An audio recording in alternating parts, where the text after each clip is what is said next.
नमस्कार। ये कहानी है खगड़िया की, विधानसभा क्षेत्र 149। आज हम भावनाओं या सतही राजनीतिक बयानों पर बात नहीं करेंगे। हम बात करेंगे हार्ड डेटा की, जमीन की नब्ज की और उन संरचनात्मक सच्चाइयों की जो खगड़िया का भविष्य तय करती हैं। ये कोई साधारण चर्चा नहीं है, बल्कि पूरी तरह से एक डेटा संचालित इलेक्टोरल ब्रीफिंग है, जहां हम सिस्टम का ऑडिट करेंगे, व्यक्तियों का नहीं। चलिए सीधे आज के इस ब्लूप्रिंट पर आते हैं। हमारा रास्ता एकदम साफ है।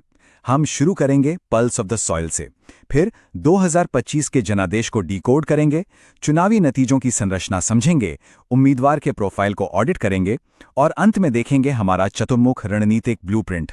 खंड 1, pulse of the soil, Khagaria की असली जमीनी हकीकत। इस नक्शे को ध्यान से देखिए। खगड़िया सिर्फ बिहार का एक और जिला नहीं है।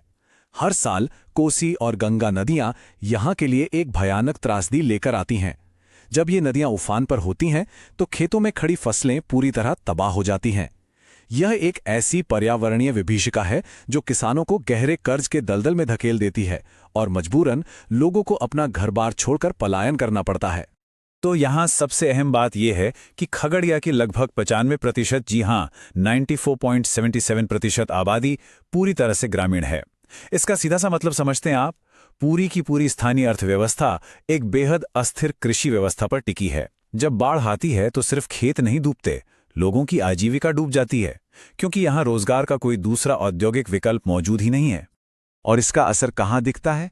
इस नंबर पर ध्यान दीजिए, 63%। नेशनल फैमिली हेल्थ सर्वे का डेटा बताता है कि खगड़िया में 63% गर्भवती महिलाएं एनीमिया यानी खून की कमी से जूझ रही हैं। ये एक बहुत बड़ी पब्लिक हेल्थ फेलियर है। जब पुरुष काम की तलाश में बड़े पैमाने पर पलायन करते हैं तो महिलाएं और बच्चे पीछे छूट जाते हैं, एक चरमराती हुई व्यवस्था के भरोसे। ये हकीकत यहाँ की राजनीति को अंदर तक प्रभावित करती है। खंड 2, 2025 का इलेक्टोरेट वर्डिक्ट। चलिए इंसानी संघर्षों से आगे बढ़कर अब हम चुनावी जनादेश के हार्ड नंबर्स पर आते हैं। और ये डेटा बहुत ही शानदार तरीके से दिखाता है कि खगड़िया का वोटर कितना अस्थिर है। 2015 में जेडीयू की जीत, 2020 में कांग्रेस की वापसी और फिर 2025 में जेडीयू की भारी जीत। यह साबित करता है कि यहाँ के वोटर की किसी भी पार्टी के प्रति कोई अंधी वफादारी नहीं है। वो निष्क्रियता को बिल्कुल बर्दाश्त नहीं करता। अगर आप काम नहीं करेंगे तो वो आपको सत्ता से बाहर फेंकने में जरा भी नहीं हिचकिचाएगा। आप जरा इन डेमोग्राफिक सीलिंग्स को देखिए। मुस्लिम और यादव आबादी का एक बहुत मजबूत बेस होने के बावजूद 2025 में एनडीए ने जो अम्ब्रेला अलायंस बनाया वो अजेय साबित हुआ। उन्होंने बड़ी ही कुशलता से गैर यादव ओबीसी, दलित और कुशवाहा समुदायों को अपने साथ जोड़ लिया। इस सोशल इंजीनियरिंग ने पूरे गणित को एक तरफा कर दिया। खंड 3, एनाटॉमी ऑफ इलेक्टोरल आउटकम्स। वो कौन से सिस्टमैटिक कारण थे जिन्होंने ये नतीजे तय किए? हार जीत व्यक्तियों से नहीं, सिस्टम से होती है। 2025 में 70.08% का भारी मतदान हुआ और डेटा साफ दिखाता है कि जब टर्नआउट इतना हाई होता है तो वो अक्सर स्थापित वेलफेयर डिलीवरी सिस्टम के पक्ष में जाता है। इसके अलावा ढीले संगठन को सत्ता विरोधी लहर ने गहरी चोट पहुंचाई और लोजपा आरवी के अलायंस ने दलित वोटों का जो मल्टीप्लायर इफेक्ट पैदा किया, उसने जीत का एक ऐसा पहाड़ खड़ा कर दिया जिसे पार करना नामुमकिन हो गया। यहाँ ये याद दिलाना बेहद जरूरी है कि एक आधुनिक और सटीक मतदाता विश्लेषण हमेशा भारत के संवैधानिक मूल्यों के दायरे में होना चाहिए। हमें लोगों की गरिमा, एक जिम्मेदार सार्वजनिक संवाद और हमारे डिजिटल पर्सनल डेटा प्रोटेक्शन यानी डीपीडीपी फ्रेमवर्क के तहत प्राइवेसी और कंसेंट का सख्ती से पालन करना चाहिए। खंड 4, कैंडिडेट प्रोफाइल एंड वल्नरेबिलिटीज। चलिए उम्मीदवार के प्रोफाइल का एक न्यूट्रल ऑडिट करते हैं। अब इस स्लाइड में जो सबसे दिलचस्प बात है वो ये भारी कॉन्ट्रास्ट है। एक तरफ आपके पास जेएनयू से पीएचडी जैसी एलीट एकेडमिक बैकग्राउंड है, 3.8 करोड़ की संपत्ति के साथ मजबूत आर्थिक स्वतंत्रता है, लेकिन दूसरी तरफ जमीनी स्तर पर कनेक्टिविटी की भारी कमी।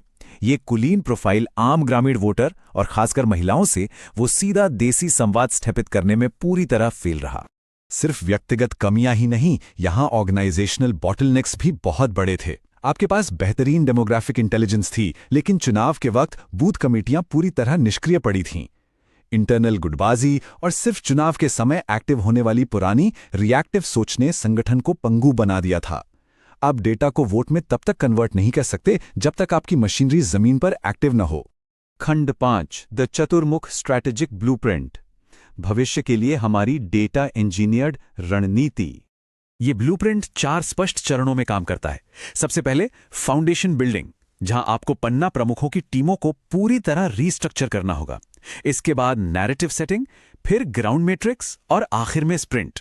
इसका सीधा सा मतलब है कि आपको सिर्फ चुनाव में नहीं बल्कि बाढ़ जैसे संकट के समय भी जमीनी स्तर पर खुद राहत शिविर लगाने होंगे ताकि लोगों को आपका काम दिखे। अब आगे बढ़ते हैं और देखते हैं कि डिजिटल स्तर पर यह कैसे काम करता है।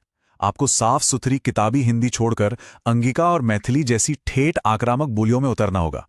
हाइपर लोकल व्हाट्सएप पॉड्स बनाइए, माइक्रो इन्फ्लुएंसर्स को जोड़िए और टूटी सड़कों या बाढ़ की बिना फिल्टर की हुई कच्ची फुटेज इस्तेमाल कीजिए।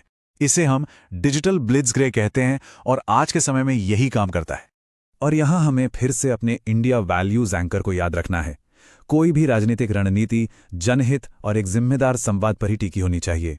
If you want to become a people-centric leader and uplift your constituency, get in touch with blueprintstrategies.ai at mgr@blueprintstrategies.ai or call 080-420-41602.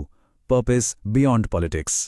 तो अब अंत में हमारे सामने ये सबसे बड़ा और उत्तेजक सवाल है, क्या सटीक डेटा इंजीनियरिंग और रणनीतिक ब्लूप्रिंट सच में पीढ़ियों पुराने कृषि संकट और लोगों की किस्मत को बदल सकते हैं? क्या व्यवस्थित राजनीतिक संचालन उन लोगों का जीवन बदल सकता है जो हर साल बाढ़ में अपना सब कुछ खो देते हैं? इस पर सोचिएगा जरूर। इस गहन विश्लेषण का हिस्सा बनने के लिए बहुत बहुत धन्यवाद। मिलते हैं अगली रिपोर्ट में।